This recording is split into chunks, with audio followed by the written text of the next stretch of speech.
দ্রব্যমূল্য থেকে শুরু করে আইন শৃঙ্খলা থেকে শুরু করে যে একটা ফ্লুইড অবস্থায় দেশ আছে, এখান থেকে বেরোতে হলে তো elected government with political weight লাগবে, তাই না?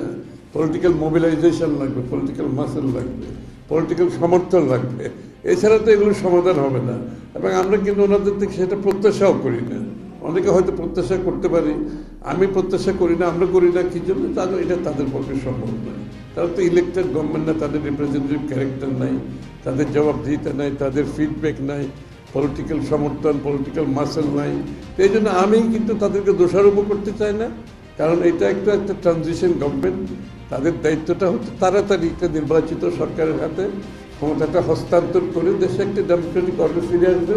যেই সরকার যে বিভিন্ন সমস্যা সৃষ্টি হচ্ছে, তাদের তৃণমূলের সর্বস্তরের নেতাকর্মীদের, বিএনপির সর্বস্তরের নেতাকর্মীরা কী ভাবছে বর্তমান রাজনৈতিক প্রেক্ষাপট, নির্বাচন নিয়ে আগামী দিনের বিএনপির কী করা উচিত, তারা কি ভাবছে, তো তাদের মতামত দরকার আছে না? এটা তো গণতান্ত্রিক প্রক্রিয়ার একটি অংশ।